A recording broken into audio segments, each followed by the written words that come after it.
Honoring our military men and women. It's something that we do continuously in the United States, but so often we take their sacrifices for granted. So what is it like to be in the military today, and what are ways that those of us who don't serve can honor those who do? Gunnery Sergeant Cameron McNeill, the United States Marine Corps, and Sergeant Greg Moreland, retired from the United States Army, will join us today to talk about their experiences and what the military is like today. That's all coming up right here, right now. I'm Sam Chen, and this is Face the Issues.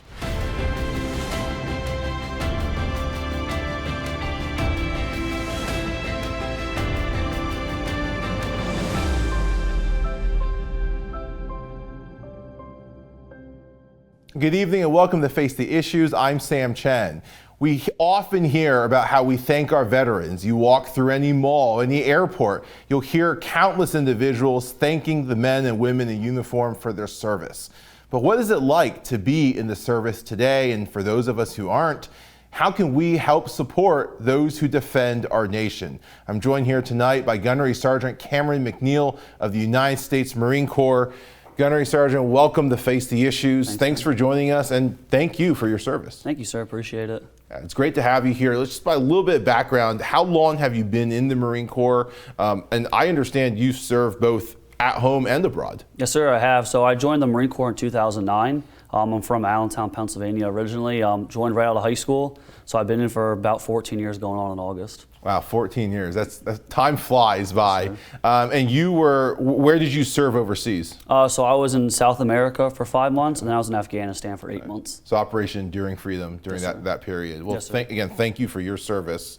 Talk to me a little bit about what you do now as a gunnery sergeant and your current station. What are your responsibilities today? So I'm with the recruiting station Harrisburg. So my job is to oversee everybody that's shipping to boot camp all over eastern Pennsylvania. So when they join our delayed entry program, I make sure that they're mentally qualified, physically qualified, and then we assign them their programs based off their qualifications. Okay. And then we ensure that they actually make it down to Parris Island and can become a United States Marine. Yeah. Let's talk about military service today. I mean, you've been in 14 years. I imagine there are some things probably never change. Yes, and then there's probably some things that do change. And usually those changes are things that we'll see in the news. Sometimes they're hotly debated. Yep. When you sit down and talk to a young recruit, what do you tell them or their parents about what the service is like for them to come in today? For me, I always talk about the, I'm trying to think of a good word to describe it. For me, it's the intangibles, right? Mm-hmm. So it's all about giving yourself up, right? It's when you go to boot camp, you're not yourself anymore. It's a team effort. You can't survive without the brother or sister to the left or to the right of you. And we talk about the generation that we're in now is a generation that they want just, hey, I want it now, right? Yep. So for us, we always say like, hey, you have to work hard to like get what you want. And so that's going through physical training. It's going through the mental toughness of going through recruit training. And we always look at it as, how are you going to better yourself in the future? And so there's just different ways to do that. Just leadership that you get instilled in you at a very young age, 18, 19 years old, you could have 5 to 10 Marines underneath your charge. Wow. And so that leadership starts at that young age, and so it just carries on throughout your time in the Marine Corps. That's so interesting, because to your point, when we think about American society, we often think of that instant gratification, yes, right? I mean, even noodles are instant now.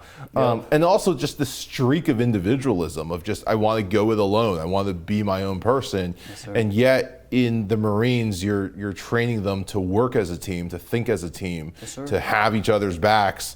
And then also this idea that everything is worth fighting for, that you have to build this. You don't just get it because you want it. Yes, sir. It's so neat how countercultural that seems, and yet the military service is so integral, worked into part of our everyday culture and our society. What kind of questions do you face from recruits, or maybe from their parents? I imagine their parents have a ton of questions, but what kind of questions do you usually face about joining the Marine Corps? A lot of the stuff for the Marine Corps is they look at the movies from like the 1950s, 1960s, right? Full Metal Jacket. Yeah. They'll look at Jarhead and they say, hey, what is my son or daughter going to get from military service? What can the Marine Corps do that's different than everybody else? Yeah. And for us, it just starts with our core values. We're taught core values from our delayed entry program. When they first go to the military entrance processing station, our station commanders and recruiters teach them honor, courage, and commitment. What that actually means to have honor when they're going to school, have courage to do the right thing when no one's looking, and to be committed through the whole process. Because a lot of these times we got to get these guys physically ready for boot camp, right? And so for us, it's teach them how to stay committed when they face adversity. Because right now, a lot of these kids, they face adversity and they want to run away from it. Yeah. And our goal is to, hey, this is how you face adversity, because later on in life, no matter what happens in your life, whether you're in the Marine Corps or out of the Marine Corps, you're going to face adversity. So how do you overcome that so you can become a better person? Do you generally get more doubts from the recruits that want? I mean, I assume if they want to join, there's a reason for it. For sure. Or do you tend to get doubts from parents? I'd say it's mainly from the parents, right? And it's not doubts, it's just they don't understand the process. Sure. Right? So there's not a Marine Corps base near here. So like growing up like Allentown, Pennsylvania, the closest base was Fort Dix. So you never really saw the military. So it's not even doubts, it's like, hey, what's gonna happen next? How can my son or daughter benefit the Marine Corps? And what can the Marine Corps do for them? So it's just more answering their questions in that way. Yeah. Is there ever a concern, I mean, especially you served in Operation Enduring Freedom, is there ever a concern of parents seeing their kids go to war? Is that, I mean, we hear about during the draft era, right? World War II, Vietnam, we hear about those concerns. Is that still a concern that parents share? It's always going to be a concern, right? Because anytime you sign the dotted line to join the military, you're saying, hey, if a war happens, we volunteer to go there and take care of whatever needs to happen overseas. Right now, it's not so much a concern, I would say, just because we're not currently actively engaged in Afghanistan or Iraq anymore. The questions now are more like, hey, what would happen if we went back to war? Sure. So let me ask you what it's like then, because you've been in a number of different places. Yes, sir. What is it like when we're not at war? What is that a life, a day of a Marine, or day in the life of a Marine like when the United States is not actively engaged in conflict? Yes, sir. So we're always training for conflict, though, right? So whether that's doing humanitarian missions, and when people talk about the Marine Corps, they always think combat, right? And these parents are like, well, I don't want my son or daughter going to combat. For us, like my first deployment was on a ship. We did a humanitarian mission. Okay. So we went down to Haiti in South America, and our job was to float at sea on a Navy vessel. And then when a hurricane happened or something disastrous happened, the Marine Corps would go in and we would take our engineer teams and we would go in with Navy doctors and we would provide care and build buildings, fix roads, pass out food. So a lot of humanitarian stuff that way that the Marine Corps is still actively engaged in. And so when we're not actively training for combat roles, we're training on how can we assist other people throughout the world.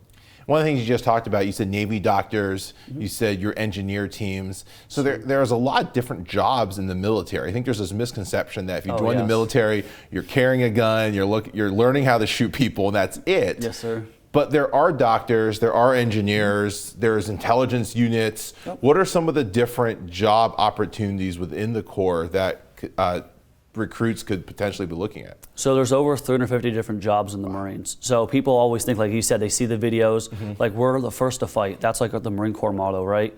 So what that means is we're the first to go in any climb or place. So we'll go in and we can either take care of the enemy or we can handle a humanitarian situation. And because we're a smaller unit, we can go in there and make that happen. And then the Army and Navy will come in and they can occupy more land. But there's anything from cooks, accountants, we have like our own lawyer program, our own pilots. There's like the whole entire recruiting effort, logistics. So I always tell parents, think of the Marine Corps like a community. Yeah. Think about it where you're from. And what I try to do is I have them name off jobs that they know, and I try to show how we have that in the Marine Corps. That's interesting, and that makes sense. I mean, you around here, you go to see a doctor, you need an engineer or somebody that, something breaks, you need someone to fix it. Yes, the same thing would be true in the Corps. Yep, for sure. And I think that's just such a fascinating part of military service or life that is not understood in the public. And maybe that's it. Maybe it's the sense that we generally see the military as service, and we don't realize that this is your livelihood. This is your job. This is your life. And I mean, for you joined right out of high school. I did. Yep. I was 18 years old when I joined. So I was 17 when I went to the military entrance processing station, swore in, and then I went to boot camp August 31st of 2009. So right out of high school I went. Wow, what a journey. Yes, sir.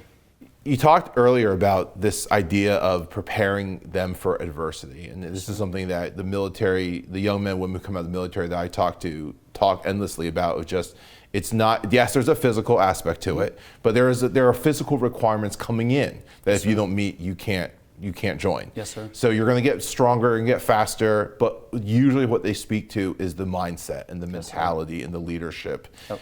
Talk a little bit about that. Why is that so important, so integral to what you're doing? So the mindset, it's like you said, it's instant gratification right now, right? If they hit adversity, then they want to break away from it, and they don't know how to overcome it. And so for us, we want them to be taught how to handle chaos. So there's a saying for the Marine Corps: Marines run to the sound of chaos.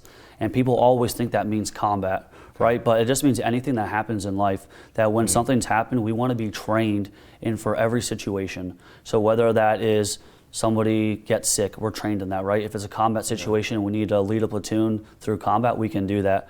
Or whether it's you need to lead somebody at school, and we really try to teach we call them poolees before they go to boot camp, and we try to teach them, hey, how can you be better for your community, and what can you do when adversity happens? How can you react? How do you respond? Because that's the biggest thing, is how do you respond to conflict? Sure. And that to your point, that's not just war. That's kind of probably the perception that the public has. But once you're out of uniform, it's the same mindset to any conflict, any kind of crisis or situation that you may face in life. Yes, sir. Let me ask you about your journey, if I can. Oh, for sure. What has that been like? It's been almost 15 years. Looking back, is there anything you wish, or what would you tell 17, 18-year-old Cameron at that point about this journey? Expect the unexpected. For me, it was, you don't know anything going into it, and just embracing everything that happens, right? The good, the bad, and always take something away from it. For me, I just learned so much about myself. I learned how to be a better father, a better man, how to lead people to the left and to the right of me. And we have a saying in the Marines: you're a Marine 24/7. So what that means is, even when I take this uniform off at the end of the day today, how I act in public and how I act when I'm around my sons and how I'm at home, like, I'm always a Marine, so I need to represent those core values. And what advice do you give? We have young people who watch and they may be thinking of a career in the Marines. Or in any military service, what advice do you give about what they should be thinking of as they make that decision? For me, is if they're a senior in high school, take school very seriously, right? Because you have the test to get in the military and the Marine Corps, and the test scores are pretty high. People think the Marine Corps and the military is a backup plan, but we're getting more and more competitive each year as we start recruiting, and we're looking for higher and higher quality talent. The other thing too, I would say, is what do you want out of it? And what can you get out of it, and what can you do to serve your country? And so that's the best advice that I can give to people, is have those questions going into meeting with the recruiter. I think that's fantastic advice. It has been a pleasure having you on the show. I appreciate the work that you're doing. Yes, I mean, abroad, yes, but also here at home. Thank I think you, people forget that it is a team effort, as you said. And so thank you for the work you do day in and day out for your service to this country. Yes, and thank you for recruiting the next generation of our Marines. I appreciate it, sir. So, don't go away. We'll be right back. Face the Issues is produced and recorded in the studios of Lighthouse TV. Positively different.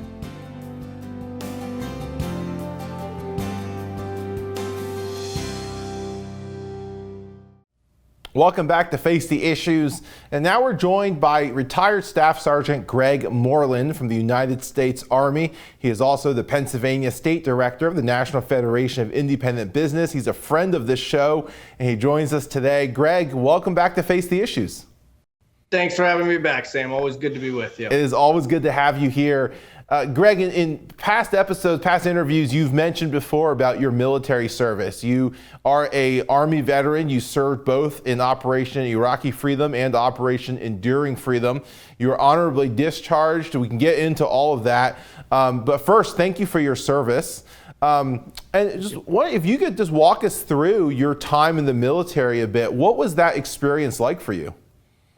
Yeah, I would say it was organized chaos. You know, it is a busy time. You know, when you're serving in some elite units, and there are deployments always, you know, consistently occurring, and training always happening. You know, there's not a lot of downtime. It's go for the most part. But I would say that, you know, I look back on that time very fondly. It's a time period in your life in which, you know, you don't get to recreate that necessarily outside of the military. And so, you know, the experience was one that I look back on fondly. And I think many veterans, you know, look back on their time in service very fondly as well. Greg, our previous guest is a Gunnery Sergeant of the United States Marine Corps, and one of the things he was saying was that in the military, there's a misconception that all you do is shoot weapons at the enemy, but that you have a job just like you would in any community. What was your role in the Army? And if I remember correctly, you were a member of an airborne division. Yeah. So I was a paratrooper and jump master in the 82nd Airborne and the 173rd Airborne, and would jump very often. But on the day-to-day, I did information systems management. So I managed a lot of the personnel systems. And when we were deployed, I was in charge of giving the report to the commanders as far as where our troops were located. So that they could determine, what missions to run the next day. And so I did a lot with personnel management and casualty assistance officer. It was certainly a trying job having to deal with all the U.S. casualties and our fellow nations that were over there if they were in our area of operation, having to deal with those casualties. But you do your job. That's what you sign up to do. You do your job. It's not always kicking in a door. That's only about 10% of the Army is infantry. There are a lot of support forces out there as well, and a lot of jobs that can really translate right over into the private sector. There's a lot of talk in our politics, and you now work in government relations and in politics, and there's a lot of talk always about just how valuable veterans are and the need to increase veterans' jobs. You just said that you feel a lot of that skill set transfers well into civilian life. Has that been your experience making the switch over? Yeah, I think so. I was never, I never grew up the smartest kid. I never grew up the biggest kid. But I would say that, I had a lot of heart. I was very competitive. I wasn't going to let, everyone beat me at anything. And so, that type of attitude is what got me far in the military, and I think carries over into my personal life and to my professional life as well. I think that a lot of folks that join the military, at first, they don't necessarily know what they're getting into, but then they really come to find out that they can push themselves a lot further than they ever thought that they could push themselves. Going on runs when you want to quit, and you're at 2 miles and it's easy to quit when you're by yourself. It's really hard to quit when you're with a platoon of 34 people and everybody's singing cadence and things like that. So I think that military folks certainly offer a lot when you're looking to hire individuals at a company or a business. These folks know how to show up on time, right place, right time, right uniform. Right. They've learned the soft skills. They've learned how to work in an environment where there is a chain of command and you don't break that chain of command. And you learn how to operate in a community in which is much larger than yourself. And it's much larger than even, the people around you. Yeah, and that's certainly something that is the way the world works. And sometimes it almost flies in the face of what our society and culture almost teaches us with that individualism streak, and everything being instantaneous. And it's just neat to see that kind of leadership development. Now, Greg, one of the things you talked about before was your leaving the service was not by choice. And you've been recognized and you're honorably discharged. Talk us through that situation, what happened and how you're doing now. Sure. August 7th, 2012, it was a day just like any other. I went into my little plywood office hut in eastern Afghanistan near the Pakistani border. I was at Fob Shank, and a water truck or what we would kind of refer to as like a kind of a natural gas capsule truck around here. That's what we used as water trucks, potable water over there. So, a truck left Pakistan and the driver was killed, and the Taliban took that truck over, drove it to our base. It was packed full of homemade explosives, and they exploded the device about 100 yards away from where I was, right at our entry control point. Thankfully, they could not get on base due to our security checkpoints. they did work sufficiently that day. But, I got knocked unconscious from the explosion, head injuries, neck injuries, was outside, was really unable to assist any of, my fellow, service members with any other injuries because I was so dizzy and disoriented and vomiting. And so, I was medevaced out on a Black Hawk helicopter to Bagram Air Force Base, where I stayed in the traumatic brain injury clinic for, roughly a week or so. And, then ultimately came back to Italy and then to the United States, and was down at Walter Reed for quite some time, getting treatment. And, it's been a long haul, whether it's physically or emotionally. Those scars are still with me. It's something that I think about often, but ultimately this is where my life led me to, and who knows where I would be had that not have occurred. And I have a beautiful 6-year-old daughter right now. I'm getting married to a beautiful woman. And so, we all struggle. Everyone struggles in their life from time to time, and everyone has, injuries or setbacks. And, it's about pushing through and not giving up and never quitting. And, always wanting more for yourself, your family, and your community. And so, thank you for asking, Sam. I'm doing great. I can't complain. I'm doing pretty good. Yeah, Greg, I mean, that's great to hear that you're doing well now. That's quite the journey. And I mean, I assume, at what point did you know that you weren't coming back to the Army?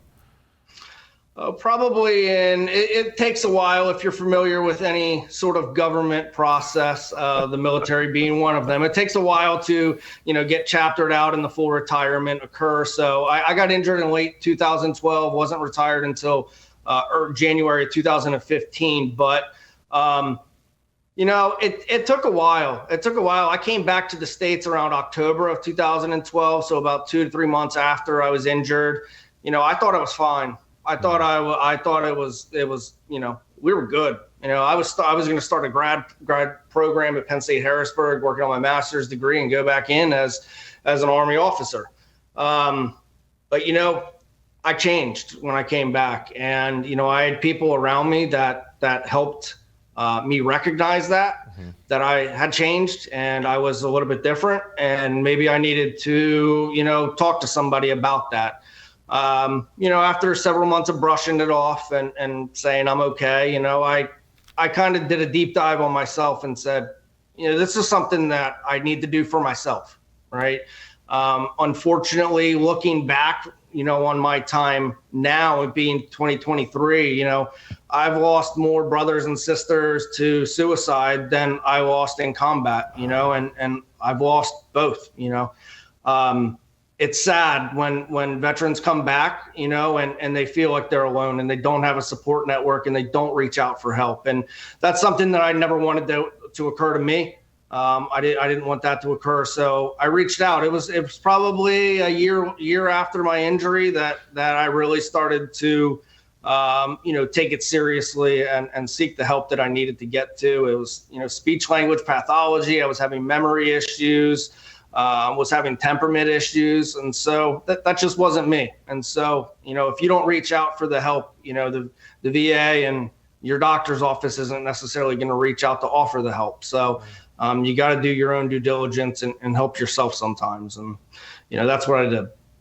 Greg, how hard was that process and that journey of finally reaching out for the help and then going through it? You talked about this wasn't just, it's not like, you sprained your ankle, you put a brace on, and in a few weeks you're good. There's a physical side, there's a mental side. Now leaving the service, that means your whole lifestyle is going to shift.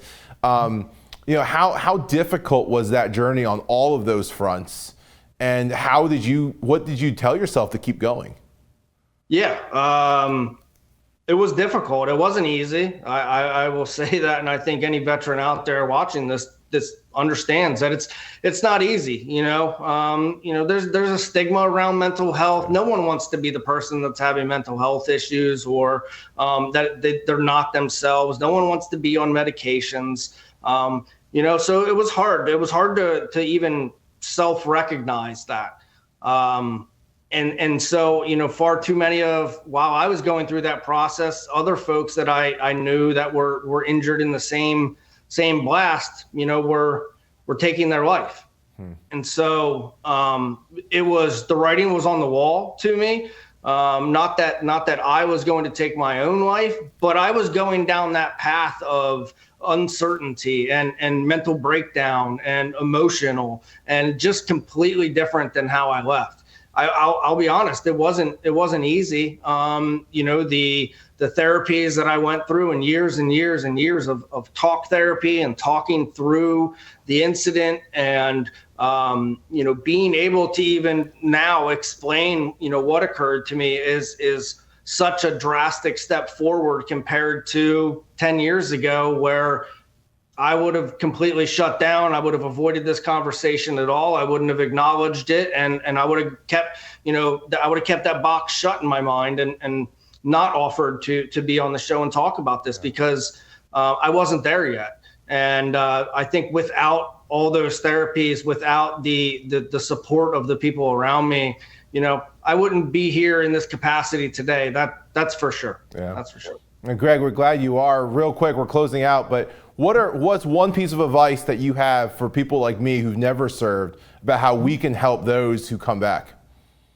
Yeah, I think, there are quite a few local veterans organizations, whether it be, your local Legion, VFW, your local chapter of NPA. I know we have the PA Wounded Warrior, and even, your national organizations, they do great work. They do. Become a part of them. Offer to spend a day a year, whether it's around Memorial Day, Veterans Day, July 4th, whether it's putting flags up on the side of a road, putting wreaths on graves out at a national cemetery. I think just showing that you care and showing that people aren't forgotten. I think many of our Vietnam veterans, felt that they were forgotten when they came home. Luckily, I didn't have that experience. Military folk were revered, in our time, not so much in theirs. And so still today, I think that's a fresh wound for many of them. And so,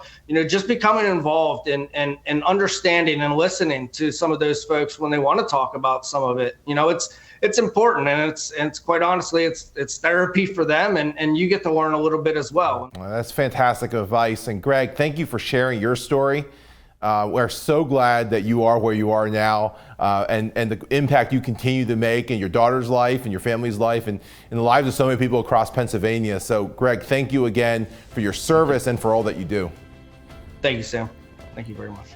That is our show for this evening. I want to thank both Gunnery Sergeant Cameron McNeill of the United States Marine Corps and Staff Sergeant retired Greg Moreland from the United States Army. I want to thank each of you for joining in and tuning in with us tonight, and we hope to see you right back here next week. My name is Sam Chen. On behalf of all of us here at Face the Issues, thank you and good night.